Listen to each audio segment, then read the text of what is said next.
Hello everyone. हमने previous video में देखा कि किस तरह फ्रांस ने अपनी एक नई कॉन्स्टिट्यूशन को बनाया इन 1791। एंड 1791 में जब ये कॉन्स्टिट्यूशन बन गया तो इसने सारी पावर्स लॉ बनाने वाली जो लॉ बनाएंगी वो लॉ बनाने की पावर किसको दी थी? नेशनल असेंबली को। अब हमने देखा था कि नेशनल असेंबली क्या था? एक इनडायरेक्टली इलेक्टेड बॉडी थी, है ना, जिसमें उसे कैसे इलेक्ट किया था? उसे सिटीजन्स ने इलेक्ट किया था, जो वोट करके इलेक्ट करते थे, मतलब इलेक्टर्स थे, इलेक्टर्स वर देयर, है ना। तो इलेक्टर्स को कौन इलेक्ट करता था? कुछ 4 मिलियन एक्टिव सिटीजन, ठीक है, 4 मिलियन एक्टिव सिटीजन। ना ये एक्टिव सिटीजन कौन थे? मैंने आपको लास्ट वीडियो में बताया था, आई होप आपको याद होगा। Those who remember can recall it again. And जिन्हें नहीं पता है मैं उन्हें फिर से बता देती हूँ दैट ऐसे सिटीजन्स जो above the age of 25 years थे और जो टैक्स पे करते थे, ठीक है, और कितना टैक्स पे करते थे? 3 days of a labourer's wage, मतलब अपना 3 डेज का जो वेज होता है जो पे कर देते थे, उतना टैक्स जो पे कर पाते थे उन्हें एक्टिव सिटीजन बोलते थे। एंड उनके अलावा जो भी बच रहे हैं, मतलब all women and all man and women under 25 and all the men those who were above 25 but not able to pay the taxes, उन सबको किस में काउंट करेंगे? पैसिव सिटीजन्स में। तो इससे हमें ये पता चलता है कि अगर आपको एक इलेक्टर बनना था एट दैट टाइम फ्रांस में, तो उसके लिए आपको एक एक्टिव सिटीजन होना कंपलसरी है। दैट मीन्स आपको एक highest bracket of tax payer में आना चाहिए। आई होप यहाँ तक आपको समझ में आ ही गया था। और अब let's move on the next topic and understand कि इसके आगे फ्रांस में क्या हुआ।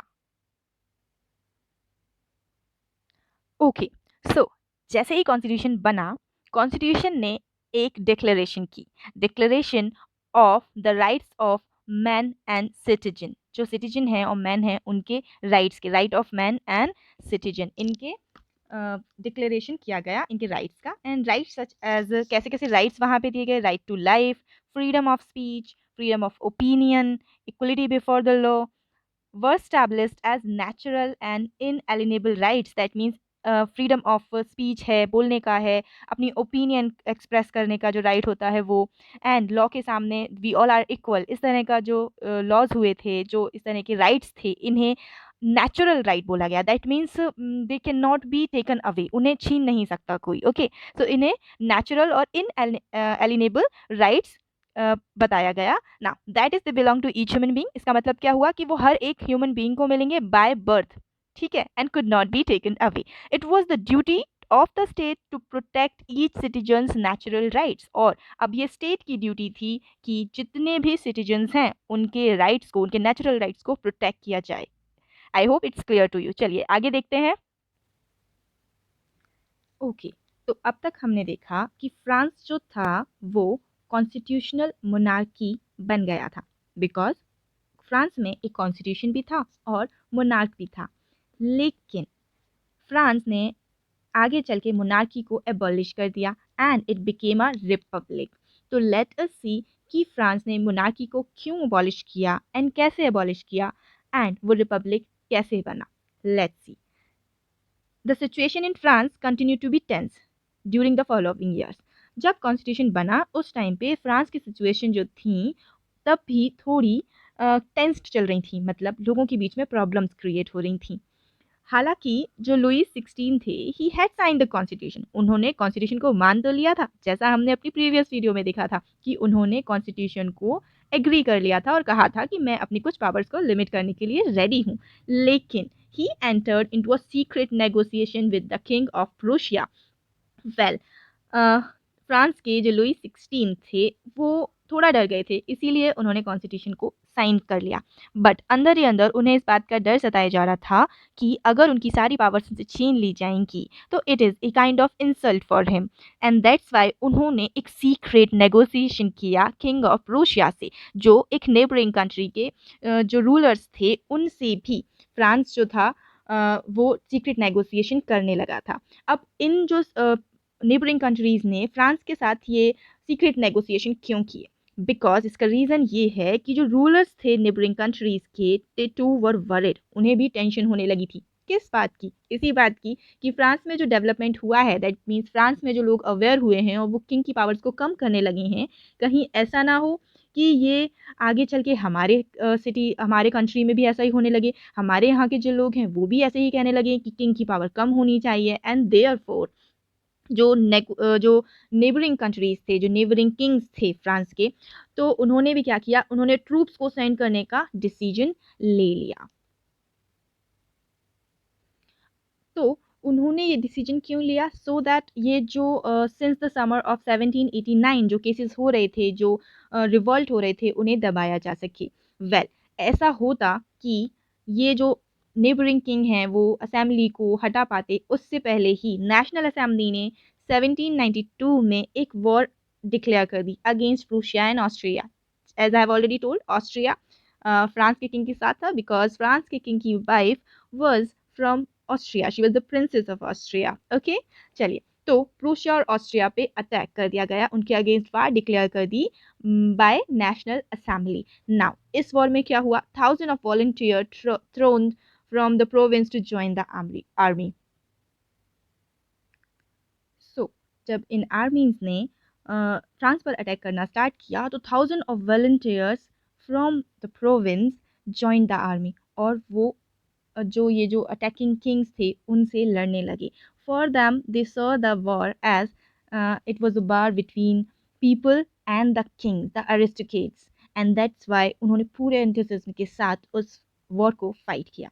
एंड इसमें एक इम्पॉर्टेंट और सिग्निफिकेंट चीज़ ये है, मैर्सेलीज, ये एक सॉन्ग है, पेट्रियोटिक सॉन्ग है, जिसे कंपोज किया था पोइट रॉचर्ड इसले ने, and it was sung for the first time by the volunteers from the Marseilles, and that's why उसका नाम क्या हो गया, मार्शलीज हो गया, एंड ये अभी फ्रांस का नेशनल एंथम है। ओके, देन जब ये सारे लोग आपस में इस तरह से लड़ने लगे, तो कुछ इकोनॉमिक डिफ़िकल्टीज लोगों को फेस करनी पड़ी, as we very clearly know कि अगर कहीं पर भी वॉर होती है तो इकोनॉमिक डिफ़िकल्टीज आने लगती हैं। दैट मीन्स लोगों का बहुत सारा पैसा वॉर की वजह से ज़्यादा खर्च होता है, और लोग अपना सारा काम छोड़ के वॉर करने लगते हैं। और पहले के टाइम पे तो वॉर करने के लिए जो नॉर्मल पीपल होते थे वो भी अपनी जॉब वगैरह सब छोड़ के लड़ने के लिए आर्मी में चले जाते थे, क्योंकि उस टाइम पर इतने सारे आर्म्स वगैरह नहीं होते थे, और जो लोग थे वो आपस में लड़ते थे। दैन तो उस टाइम पे बहुत सारे लोगों की डेथ होती थी, बहुत कैजुअलिटीज़ हो जाती थी, एंड इसी सब के बीच में लोगों के काम धंधे रुक गए। दैट मीन्स एग्रीकल्चर का जो काम था वो रुक गया, जो मैन थे वो सारे लड़ाई करने के लिए चले गए, एंड सब कुछ जो सारे काम होते हैं सोसाइटी में, वो अब किसको संभालने पड़ रहे थे, विमेंस को, एंड विमेंस को अपनी पूरी फैमिली को भी लुक आफ्टर करना था। सो जब मैन लड़ाई करने के लिए चले गए, तो women had taken up charge of everything, and they did it very well. उन्होंने बहुत अच्छे से चीज़ों को करने का ट्राई किया। पॉपुलेशन का जो बहुत बड़ा सेक्शन था उसे ये लगने लगा था कि ये जो रिवॉल्यूशन है इसे बहुत लंबा खींचना चाहिए, दैट मीन्स इस रिवॉल्यूशन को और बढ़ाना चाहिए। उसका मेन रीज़न ये था कि जो कॉन्स्टिट्यूशन था 1791 का, उसने पॉलिटिकल राइट्स दिए थे सिर्फ रिचर सेक्शन को। हमने देखा था कि वहाँ पे एक्टिव सिटीजन थे, और एक्टिव सिटीजन वही थे जो टैक्स पे कर सकते थे।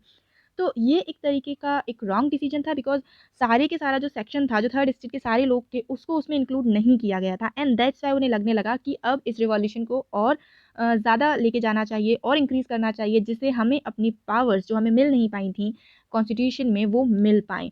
सो दिस वे काफ़ी सारे लोगों ने पार्टिसिपेट किया, और जो ये जो लड़ाई थी बिटवीन द किंग और between the constitution and the monarch of France, ये अब नॉर्मल पीपल से लेके और जो एरिस्टोक्रेट्स थे, जो किंगडम थी, जो मोनार्की थी, उन दोनों के बीच लड़ाई हो गई थी। दैट मीन्स कॉन्स्टिट्यूशन बनाने वालों से भी जो नॉर्मल पीपल थे उनकी लड़ाई होने लगी, बिकॉज दे वांटेड कि उन्हें जो पॉलिटिकल राइट्स हैं वो दिए जाएँ। और उसका रिजल्ट ये हुआ कि जो क्लब्स बनने लगे थे, बहुत सारे छोटे-छोटे क्लब्स इन्होंने बनाना शुरू किए, पॉलिटिकल क्लब्स बनाना शुरू किए, जिसमें ये रैली करते थे, अपनी डिमांड्स रखते थे, और गवर्नमेंट पॉलिसीज़ को डिस्कस करते थे, और आगे इन्हें क्या डिसीजन लेना है, ये सारे डिसीजन को के बारे में डिसाइड करते थे। इन क्लब्स को बोला गया जैकोबिन क्लब्स, और ये नाम आया था सेंट जेकब्स पेरिस के जो कॉन्वेंट थे, former convent of Saint Jacobs, उनके थ्रू। देन इस पूरे स्ट्रगल में women too had been active, ये इन्होंने भी बहुत एक्टिवली पार्टिसिपेट किया थ्रू आउट दिस पीरियड, जिसके बारे में हम हमारा जो लास्ट सेक्शन है वहाँ पे पढ़ेंगे। अभी हम देखते हैं कि जब ये इतना ज़्यादा एक तरह से रिवॉल्यूशन हुआ, तो इसका रिजल्ट क्या हुआ। अब ये जो जैकोबिन क्लब्स थे, इसमें जितने भी सारे लोग थे, उन सब ने ये प्लान किया मिलके कि वो ये जो एक तो वो बहुत ज़्यादा गुस्सा हो गए थे शॉर्ट सप्लाईज से, एक्चुअली फूड की जो प्राइस थी वो बहुत ज़्यादा हाई हो गई थी एंड दैट्स वाई उनकी सप्लाई भी बहुत कम हो गई थी। और इसीलिए जो जॉकोबिन्स थे, जो जॉकोबिन क्लब्स थे, इनके जो लोग थे उनको जॉकोबिन्स बोला गया। ओके, तो ये जो जॉकोबिन्स थे दे गॉट एंग्री, ये जॉकोबिन्स गुस्सा हो गए। उन्होंने प्लान किया कि अब हमें कुछ फाइनल सोल्यूशन निकालना पड़ेगा and on the morning of August 10 they storm the palace of Tuileries. इन्होंने इस पैलेस को स्टॉर्म कर दिया, तोड़ दिया और किंग के गार्ड की को मार दिया and held the king himself as hostage for several hours, और किंग को पकड़ लिया ना। इसके बाद जो असेंबली थी उसने वोट किया और रॉयल फैमिली को इन प्रिजन कर दिया, दैट मीन्स जेल में डाल दिया एंड इलेक्शंस वर हेल्ड। उसके बाद इलेक्शन हुए और उस इलेक्शन में जो इस टाइम पर हुए थे, all the man above the age of 21 years were given the vote, right to vote, okay, regardless of wealth. Means अगर इस बार जो 21 ईयर्स के जो मेन हैं उनके पास वेल्थ नहीं है तो भी वो वोट कास्ट कर सकते थे। Now remember here also women were not allowed to cast their votes. तो अभी भी सिर्फ मैन को ही वोटिंग राइट्स फ्रांस में दिए थे। नाउ अब ये जो न्यूली इलेक्टेड गवर्नमेंट थी, इट वॉज कॉल्ड कन्वेंशन, इसे कन्वेंशन बोला गया। एंड 21 सितंबर 1792 को it abolish the monarchy and declare the France as republic. तो इस तरह से फ्रांस जो है वो रिपब्लिक हो गया। एज यू नो रिपब्लिक का मतलब क्या होता है, a form of government where people elect the government including the head. That means ऐसी गवर्नमेंट जिसमें गवर्नमेंट को कौन ने इलेक्ट किया है, पीपल ने, और जो हेड है उसे भी किसने इलेक्ट किया है, पीपल ने। दैट मीन्स अब किंग कोई हेड नहीं है, बल्कि जो हेड जो भी होगा वो भी इलेक्टेड बाय पीपल होगा। एज यू नो इंडिया भी एक रिपब्लिक है। वेल एक रिपब्लिक में कोई भी हेयरडिटरी मोनार्क नहीं होता है and you can try and find out about some more countries that are republic and आप also you can investigate कि वो रिपब्लिक कब बने और कैसे बने। वेल लुई 16 का क्या हुआ, Louis 16 was sentenced to death, that means उन्हें डेथ पेनल्टी दी गई and by the court on the charge of treason, देशद्रोह के केस में। And on 21 January 1793 he was executed publicly at the place de la Concorde। That means उन्हें publicly execute कर दिया गया, दैट मीन्स उन्हें पब्लिकली डेथ पेनल्टी दी गई। The queen Marie Antoinette met with the same fate shortly after, that means बाद में उनकी जो वाइफ थी, क्वीन थी, उन्हें भी सेम पनिशमेंट दी गई। एंड दिस वे फ्रांस में मोनार्की बिल्कुल एंड हो गई एंड जो रिपब्लिक होता है उस तरह का सिस्टम फ्रांस ने अडॉप्ट किया। नाउ रिपब्लिक में क्या प्रॉब्लम आई वो भी हम फटाफट से देख लेते हैं। ओके फिर जैसे ही फ्रांस रिपब्लिक बना, दैट मीन्स जो भी किंग था या जो भी हेड होगा गवर्नमेंट का, that will be elected by people and people ने इलेक्ट किया भी। बट वो जो पीरियड था आफ्टर दिस, उस पीरियड को हम रेन ऑफ टेरर बोलते हैं। एंड रेन ऑफ टेरर क्यों बोलते हैं वो मैं आपको अभी बता देती हूँ। एक्चुअली जो पीरियड था 1793 से 1794 तक का, इसे हम रेन ऑफ टेरर बोलते हैं बिकॉज एक रॉबिस्पियर थे। Okay, Robespierre followed A policy of sewer control and punishment. ये जो रॉबिस्पियर थे ये रिपब्लिक के हेड बने, दैट मीन्स फ्रांस के लोगों ने इन्हें अपना हेड बनाया, इन्हें वोट किया and he became the head of the government. And ये जो इनका कंट्रोलिंग सिस्टम था ये बहुत ही ज़्यादा एक तरह से कह सकते बहुत हार्श पनिशमेंट वाला था। एंड जिन्हें भी ये इन्हें लगता था कि ये लोग हमारे एनिमीज़ हैं, उन्हें वो जैसे कि फॉर एग्जांपल नोबल्स हैं, क्लर्जी हैं, और जो अदर जो पॉलिटिकल पार्टीज़ के मेंबर्स थे, इवन उनकी खुद की पार्टी के मेंबर्स अगर वो उनसे एग्री नहीं करते थे, जैसे कोई भी मेथड उन्होंने कोई भी डिसीजन लिया और वो एग्री नहीं कर रहे हैं विथ रॉबिस्पियर, तो रॉबिस्पियर क्या करते थे, उन्हें अरेस्ट करवाते थे, इम्प्रिजन करवाते थे and then tried by a revolutionary tribunal, उन पे केस चलता था। And if the court found them guilty, अगर कोर्ट ने उन्हें गिल्टी फाउंड करा दिया, they were guillotined। Now what is guillotine, guillotine is actually एक डिवाइस है। Okay I will show its picture to you. Okay तो गुलिटन में क्या होता था कि जो पर्सन होता था उसको बिहेडेड कर देते थे, दैट मीन्स उसकी बॉडी से उसका जो हेड होता था वो अलग कर दिया जाता था, so the person is beheaded. My god. And it was named after the person who invented him, the person was doctor Guillotin. So doctor Guillotin ने एक डिवाइस बनाई थी, उसे गुलिटन बोलते थे। ओके चलिए हम इसकी पिक्चर देख लेते हैं। रॉब्सपियर की गवर्नमेंट ने काफ़ी सारे जो रूल्स थे लोगों के ऊपर लगा लिए थे। जैसे उसके कुछ स्ट्रिक्ट रूल्स और हार्श रूल्स मैं आपको बताती हूँ।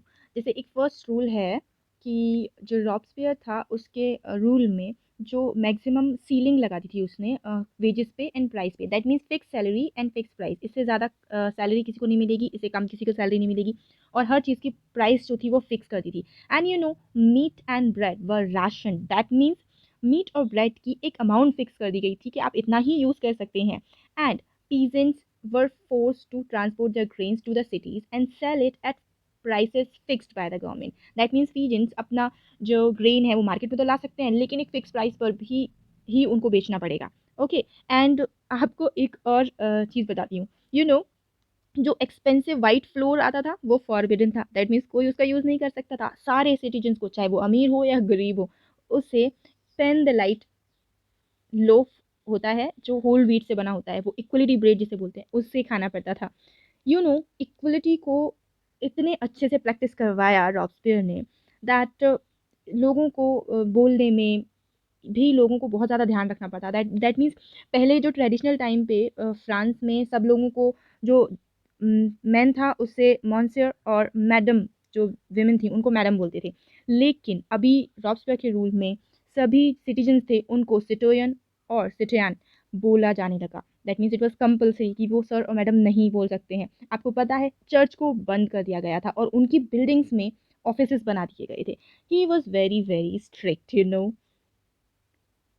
रॉब्सपियर की जो पॉलिसीज़ थीं वो इतनी रेलिकेंट हो गई थीं दैट उसके जो खुद के साथी थे दे स्टार्टेड टेलिंग कि भाई थोड़ा बहुत मॉडरेशन होना चाहिए, दैट मीन्स इतना strictness it's not right.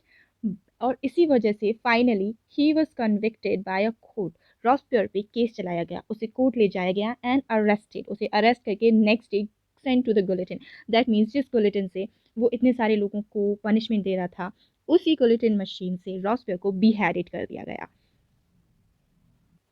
And with the death of Robespierre finally rain of terror भी ख़त्म हो गया। दैट मीन्स जुलाई 1794 के टाइम पे जो रूल था रॉब्सपियर का वो एंड हो गया एंड रेन ऑफ टेरर भी उसी के साथ एंड हो गया।